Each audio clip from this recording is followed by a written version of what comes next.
Halo semuanya, perkenalkan nama saya Wulandari, jurusan Sistem Informasi dan Manajemen.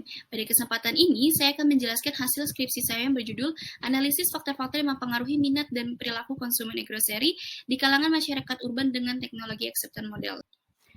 Pemenuhan akan kebutuhan primer menjadi tuntutan bagi semua para pelaku rumah tangga sesuai dengan kemampuan dan keterampilan yang dimiliki. Berdasarkan data dari Badan Pusat Statistika tahun 2020, masyarakat Indonesia mengalokasikan pendapatan mereka sebesar 49,22% untuk kebutuhan pangan dan sisanya sebesar 50,78% untuk kebutuhan non-pangan. Kebutuhan pangan dan non-pangan ini erat kaitannya dengan pasar FMCG atau Fast Moving Consumer Goods, di mana saat ini Indonesia merupakan negara dengan tingkat pertumbuhan pasar FMCG tertinggi di antara negara Asia Tenggara lainnya dengan tingkat pertumbuhan sebesar 5,9%. Dalam memenuhi kebutuhan pangan harian seperti sayur, buah, dan daging, seringkali masyarakat Indonesia memenuhinya secara langsung melalui perdagangan tradisional dengan ciri khas sistem tawar-menawar di antara penjual dan pembeli, ataupun perdagangan modern yang menawarkan berbagai jenis produk fast moving consumer goods dengan layanan mandiri. Perbedaan yang menonjol pada modern dengan tradisional trade adalah modern trade sudah lebih melihat peluang potensi kenaikan internet Indonesia sehingga meningkatkan penjualan mereka melalui saluran online dengan memanfaatkan teknologi untuk memfasilitasi masyarakat berbelanja. Selain para retail, para bisnis startup juga menangkap peluang yang sama dengan menciptakan bisnis serupa. Ditandai dengan kehadiran Happy Fresh pada tahun 2015 sebagai pionir aplikasi e-grocery yang berkonsep personal shopper dan bekerjasama dengan retail Indonesia. Setahun berikutnya, muncul aplikasi serupa dengan konsep farm to consumer seperti Sayurbox.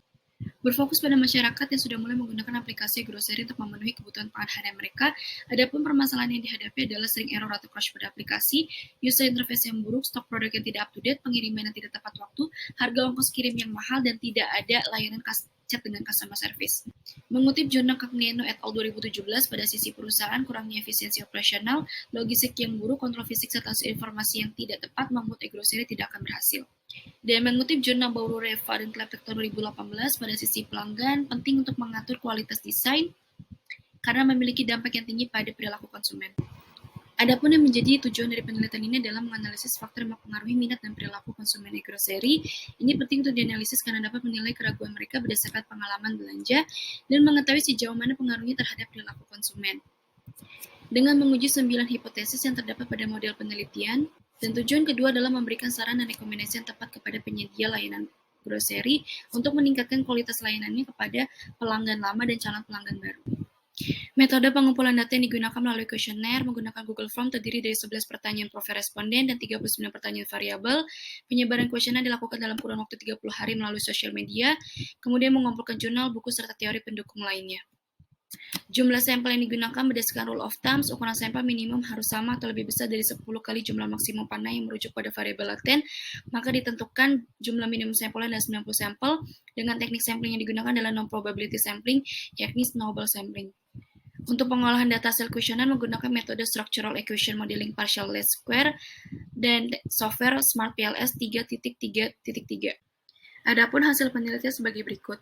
Dari 545 responden terdapat 532 responden yang valid. Untuk hasil pengujian, saat pengujian pertama, nilai autoloading UB1, UB3, dan SN3 bernilai kurang dari 0,7, sehingga dilakukan pengujian kedua dengan eliminasi indikator UB3 terlebih dahulu karena nilai kurang dari 0,4. Dilakukan pengujian ketiga dengan eliminasi SN3 setelah mempertimbangkan adanya kenaikan nilai AFE. Setelah eliminasi kedua indikator, nilai AFE tiap variabel sudah lebih besar dari 0,5, nilai cross-loading tiap indikator sudah lebih besar daripada nilai indikator variabel lainnya, nilai composite reliability dan convex alpha sudah lebih besar dari 0,7. Dari hasil pengujian dapat ditarik kesimpulan, hipotesis 1, 2, 3, 5, 7, 8, 9 terdapat pengaruh yang signifikan antara kedua variabel. Hipotesis 4 terdapat pengaruh yang signifikan namun berlawanan arah antara kedua variabel, dan hipotesis ke-6 tidak ada pengaruh yang signifikan antara kedua variabel. Untuk kesimpulan, yang pertama, motivasi intrinsik berupa rasa senang atau kenyamanan dirasakan oleh konsumen e-grocery berpengaruh terhadap persepsi kemudahan aplikasinya. Kedua, persepsi manfaat tentang aktivitas e-grocery berpengaruh terhadap minat belanja menggunakan aplikasi.